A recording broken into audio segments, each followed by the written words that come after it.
बिस्मिल्लाहिर्रहमानिर्रहीम। जी, चुलिस्तान की हालत ज़ार हम आज आपको बताते हैं कि चुलिस्तान में इस वक्त क्या हालात हैं।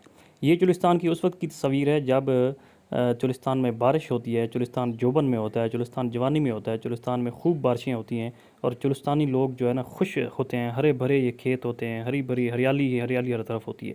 ये उस वक्त की तस्वीर हम आपको दिखा रहे हैं।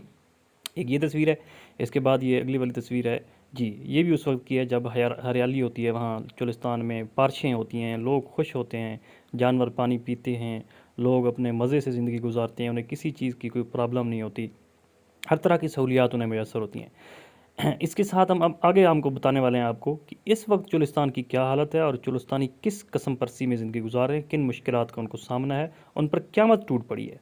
इसके साथ ही ये तस्वीर आप देख लें कि इसमें ये किला डिरावर है, ये ज़िला बहावलपुर में मौजूद है। ये चुलिस्तान का झूमर है, चुलिस्तान का सहरा है, चुलिस्तान की खूबसूरती है।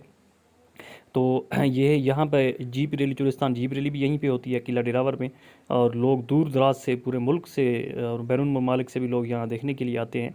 तो ये इस चुलिस्तान में इस तरह के बहुत सारे मकामात हैं जो काबिल दीद हैं, देखने के लायक हैं। बहुत सारी ऐसी जगह हैं, हम आपको आगे दिखाने वाले हैं।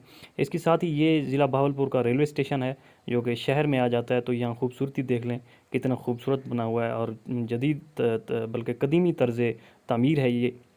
बादशाहों के जो जिस तरह होते थे किले, जिस तरह उनके बंगले होते थे, उस तरह पे बनाया गया है। अब अगली तस्वीर जो हम आपको दिखाने वाले हैं, ये है किला मौजगढ़। यानी पीछे किला डिरावर था, अब ये किला मौजगढ़ है। तो इस तरह के किले बहुत सारी जगहें जो हैं वो चुलिस्तान में देखने के लायक हैं। लेकिन अब सूरत हाल ये है, ये आपके सामने है। ये टोबों से, ये तालाब हैं जिन्हें टोबे भी कहते हैं, यहाँ से इंसान और जानवर इकट्ठे पानी पीते हैं। ये देख रहे हैं, इंसान और जानवर इकट्ठे पानी पीते हैं। लेकिन अब पानी ख़त्म हो चुका है, बारिशें नहीं हो रही। ये देखें, पानी तालाब का सूख रहा है, बारिशें बिल्कुल हो ही नहीं रही। तो अब बेचारे ये टोबे तालाब सूखते जा रहे हैं, पानी की बूंद बूंद को चुलिस्तानी तरस रहे हैं।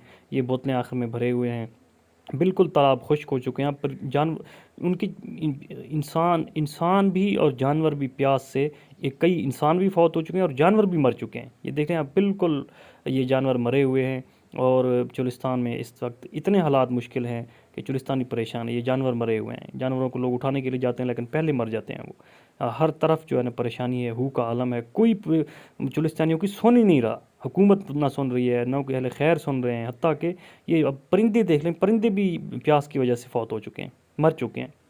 तो खुदारा चुलिस्तानियों पे रहम करें, चुलिस्तानियों की आवाज़ बुलंद करें, चुलिस्तानियों को पानी दें। चुलिस्तानियों को नहरी पानी भी नहीं मिल रहा और चुलिस्तानियों को जो है ना वो दूसरा पानी तो बेचारे चुलिस्तानियों को दूसरा ना पीने का पानी मिल रहा है, ना जानवरों को पिलाने के लिए मिल रहा है, ना खुद को पीने के लिए मिल रहा है। अब मजबूरन चुलिस्तानी जो है वो चुलिस्तान यानी रोही, सहरा, थर का इलाका छोड़ के आबादी की तरफ रुख करते हैं। लेकिन आबादी में नहर का पानी नहीं है, हम आबादी में नहरी पानी नहीं है। अब जब नहरी पानी नहीं है, बारिशी पानी नहीं है, नीचे का पानी कड़वा है, तो ज़ाहिर है चुलिस्तानी प्यासे ही मरेंगे। तो खुदा के लिए चुलिस्तान को पानी दें। कई तंजीमें ऐसी हैं जो चुलिस्तान को पानी दे जाती हैं, लेकिन उस पानी से क्या होता है? एक ट्रक लेकर आती हैं, 2-2, 3-3, 5-5, 10-10 बोतलें एक घर को देते हैं। वो तो एक दिन में ख़त्म हो जाता है, बल्कि एक दिन से भी पहले ख़त्म हो जाता है। तो खुदा के लिए चुलिस्तानियों हुकूमत वक्त को चाहिए, और अरबाब इक़्तिदार अगर सुन रहे हैं तो उन्हें चाहिए कि चुलिस्तानियों के पानी का मुस्तकिल बुनियादों पर बंदोबस्त किया जाए, चुलिस्तानियों को मुस्तकिल पानी दिया जाए, ताकि वो इस कसम परसी की हालत से निकल कर खुश रहें, आबाद रहें। चुलिस्तानी कितना नफ़ा देते हैं, कितने जानवर चुलिस्तानी हमें भेजते हैं। जानवरों का गोश्त है, भेड़ है, गायें हैं, बकरियाँ हैं, सब कुछ देते हैं। तो जिन्होंने आवाज़ बुलंद की, हम उनका शुक्रिया अदा करते हैं। ये आखिर में MNA शेख फयाजुद्दीन साहब जो खानपुर रहीम खान से MNA हैं, इन्होंने असम्बली में चुलिस्तान की आवाज़ बुलंद की। हम इनका तहे दिल से शुक्रिया अदा करते हैं कि इन्होंने आवाज़ बुलंद की, और इन्हीं की आवाज़ पे और सोशल मीडिया की दूसरी आवाज़ पे हुकूमत वक्त ने कुछ जो है ना पानी बंद का बंदोबस्त किया है। लेकिन वो इतना पूरा नहीं हो रहा, जिस वो मतलब है कि आटे में नमक के बराबर है। तो खुदारा चुलिस्तानियों पे रहम करें। इतनी हमने आपको चुलिस्तान की हालत बताई है। मज़ीद इस तरह की वीडियोस देखने के लिए और चुलिस्तान की हालत वक्तन फ़वक्तन आगाह रहने के लिए हमारे यूट्यूब चैनल और फेसबुक पे टेंशन दूर को सब्सक्राइब कर लीजिए, और इस तरह की मज़ीद वीडियोस से आगाह रहिए। तो खुदा के लिए चुलिस्तानियों के लिए दुआ भी कीजिए।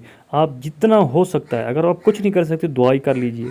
अगर आपके पास आप अगर इस वीडियो को आगे शेयर कर सकते हैं, किसी के कानों में ये आवाज़ पड़ सकती है, तो खुदा शेयर कीजिए। आपके कहने सुनने से, शेयर करने से अगर चुलिस्तानियों का भला हो जाए तो अल्लाह ताला भी आप पर राज़ी होगा।